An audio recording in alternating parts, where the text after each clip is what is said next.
tudo bem com vocês? Eu queria compartilhar hoje uma história que mudou minha vida. Antes, uma coisa interessante sobre essa coisa de mudou minha vida. Eu faço parte de um grupo de amigos que se encontra para cantar, para conversar, para fazer novos amigos. É um conceito de vida. E num desses encontros, um amigo sugeriu: vamos fazer uma brincadeira do tipo o livro que mudou minha vida, a música que mudou minha vida, o filme que mudou minha vida. E desde então a gente brinca disso e é muito bom, vai mudando. E essa metáfora mudou minha vida. Eu vou contar a história e como e por que mudou minha vida. A história começa, não se sabe por quê, se um acidente, uma experiência científica, o fato é que um ovo de águia foi parar num galinheiro. E se juntou aos ovos da galinha, a galinha veio, sentou em cima, chocou, nasceu uma porção de pintinho e a águia foi vivendo no galinheiro. E ela aprendeu o jeito de ser de galinha. Ela aprendeu a ciscar o chão, a dormir puleiro, a cacarejar. Aprendeu a pensar, sentir e agir como galinha. E foi crescendo. E aí ela se transformou numa galinha complexada. Tudo grande demais, as pernas foram crescendo demais, o bico começou a ficar curvo. Ela foi no médico. No galinheiro só tinha médico de galinha. Daqueles que atendem assim, tipo 3 minutos e nem olha para a pessoa. Sabe, profissional que vê parte e não vê todo? O engenheiro que vê a árvore e não vê a floresta, o médico que vê o braço e não vê a pessoa. Assim esse médico. Ele nem olhou para ela e disse: você tem uma doença rara, acromegalia. E não tem remédio, o jeito é se acostumar. Ela saiu péssima, mas tentava se acostumar, porque ela tinha alma de galinha. Quem me contou a história me disse que a coisa que mais ela queria no mundo era ter o cheiro certo de cocô de galinha que ela achava que não tinha. Mas um dia apareceu no galinheiro um alpinista. Como a história a gente pode inventar o que quiser, aconteceu o seguinte diálogo inusitado. O que você está fazendo aqui? Como que você está fazendo aqui? Eu nasci aqui, eu moro aqui, eu sou uma galinha. Você não é uma galinha, você é uma águia. Não, eu sou uma galinha, eu sei cacarejar. E começou a cacarejar, pelo amor de Deus. Eu conheço os picos mais altos do mundo e conheço o voo orgulhoso das águias. Você voa, é o animal que voa mais majestosamente. De jeito nenhum. Eu nem sei voar e, na verdade, eu nem quero. É muito mais seguro ir andando passo a passo. E não houve argumento que mudasse a cabeça da águia esquecida. O alpinista, vendo aquela coisa triste, uma águia transformada numa galinha, teve uma ideia radical e resolveu executar o plano dele. Agarrou a águia esquecida, enfiou a águia no saco e roubou a águia do galinheiro. Ali perto tinha uma das montanhas mais altas que ele conhecia. E ele, com a águia no saco, foi escalar. Subiu, subiu, subiu, chegou no lugar mais alto que ele conhecia. Sentou, descansou. Segunda metade do plano, abriu o saco. A águia cacarejava de pavor, mas ele não teve compaixão. Chegou na beira do precipício e soltou a águia no vazio do abismo. Foi então que uma coisa maravilhosa aconteceu. A princípio em pânico, batendo as asas de maneira completamente descompassada, pouco a pouco, ainda na queda, como se memórias morassem no seu corpo, as asas foram adquirindo estabilidade. E ela voou. E ela descobriu aquele espaço enorme que lhe tinha sido roubado. E finalmente ela compreendeu que o nome dela não era galinha, era águia. Eu queria que vocês pensassem nessa história. Nós vivemos num mundo mais de águia ou de galinha? De 0 a 10, que nota que você se dá em todos os níveis de relação? Pensando que 0 seja o estado de galinha e 10 seja o estado de águia. Pensem sobre isso. Depois eu conto para vocês como que isso mudou minha vida. Abraços carinhosos.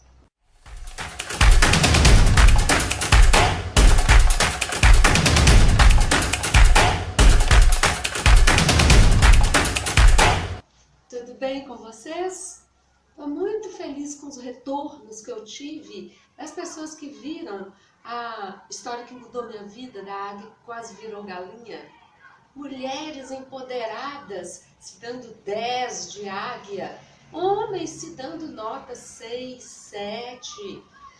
Se dar uma nota, para mim, já significa um caminho já andando de autoanálise. Por isso eu achei importantíssimo.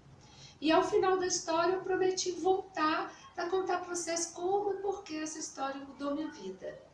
Antes eu quero dizer para vocês sobre um método, uma metodologia que eu gosto mais de falar que seja um movimento de reflexão, de mudança de vida, de mudança de objeto para sujeito, de produção de conhecimento que serve para a vida.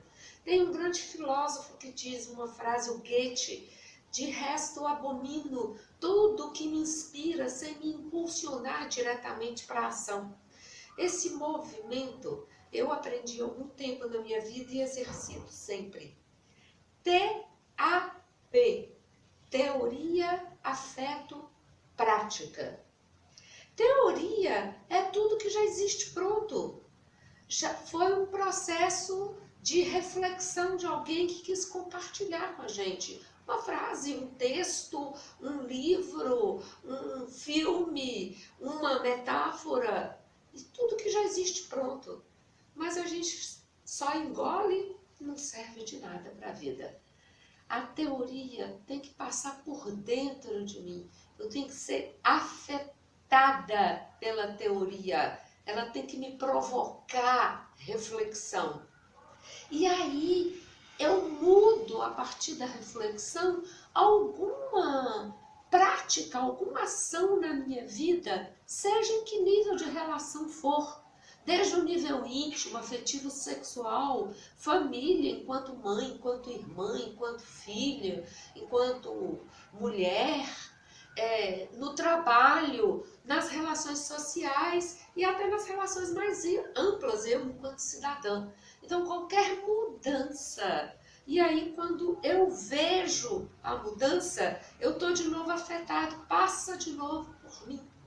E aí eu elaboro uma nova teoria. A primeira teoria só me serve como pretexto ou como pré-texto. Eu faço novos textos. Então, essa história mudou minha vida com esse movimento. Primeiro, eu comecei refletindo, digamos, teoricamente. Nós vivemos num mundo mais fabricado para reproduzirmos os padrões já estabelecidos. Então, nós vivemos num mundo mais que nos engalinham. Eu penso assim. Mas também dentro de cada ser humano tem uma parte águia, que pode estar muito adormecida, mas que é possível de se despertar. E aí eu imaginei aquela escala e um exercício diário com essa escala. No número 0, estaria a pessoa completamente engalinhada, completamente dentro dos padrões, completamente esquecida de si mesma, da sua identidade, quem sou eu? E na parte 10, uma pessoa que está caminhando. Não existe o 0 absoluto nem o 10 absoluto. Caminhando para o 10, a pessoa que se vê enquanto águia, que se permite voar, que se permite responder essa pergunta de identidade, quem sou eu? E aí ela vai se transformando em águia.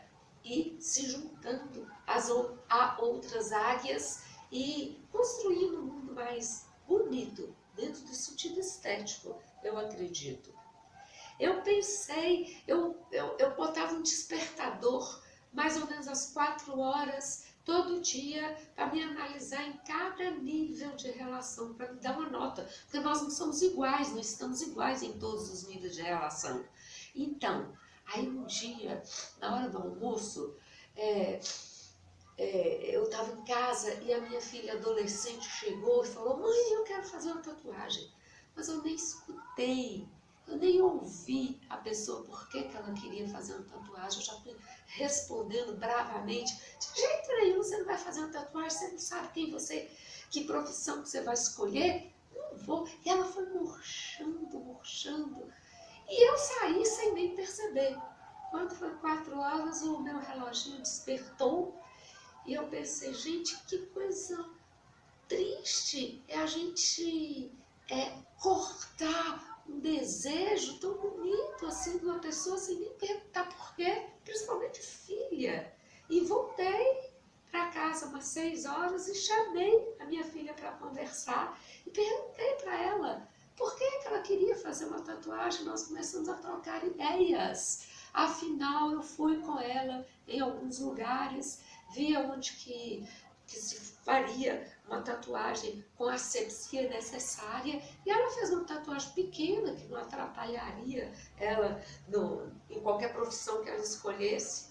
Hoje ela tem umas 5 tatuagens lindas e isso não atrapalha em nada a profissão dela de educadora. Então, assim, eu mesma fiz uma tatuagem também mais tarde na minha vida. Olha, pra vocês verem que coisa interessante.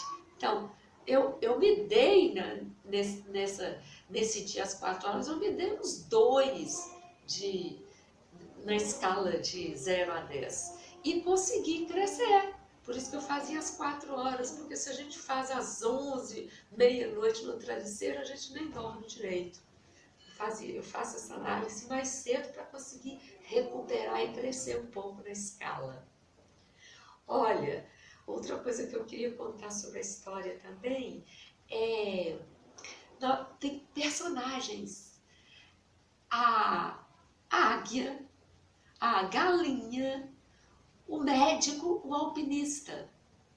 Eu criei esse personagem médico para compartilhar essa história e provocar reflexão num grupo de líderes, de formação de lideranças. E foi excelente a reflexão que eles fizeram, de que a gente exerce na vida da gente o papel de médico ou de alpinista em cada nível de relação, dependendo da gente já ter passado pela consciência de águia, se a gente cresceu nessa escala. Então, se a gente está muito engalinhado, a gente exerce muito mais o papel de médico com as nossas relações. E se a gente tem um tanto de consciência de águia, a gente exerce o papel de alpinista nas nossas relações. E isso é muito bonito.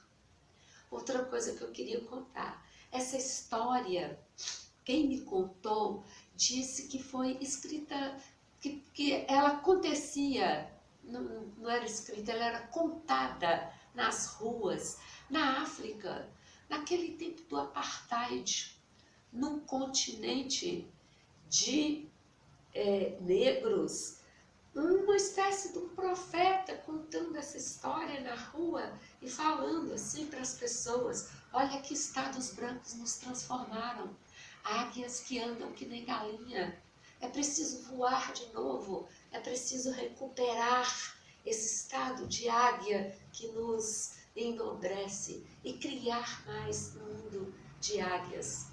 Eu achei muito bonita a origem dessa história e ela, tendo essa origem, ela tomou o mundo todo, porque realmente essa reflexão é importante. A gente tem a nossa parte galinha e tem a nossa parte águia. E a gente tem que verificar sempre se a gente está sendo engalinhado por uma cultura empobrecida que nos transforma em galinhas, ou se a gente está exercendo a nossa parte águia e construindo um mundo mais de águias, um mundo mais bonito, relações mais prazerosas, mais engrandecedoras. Abraços carinhosos.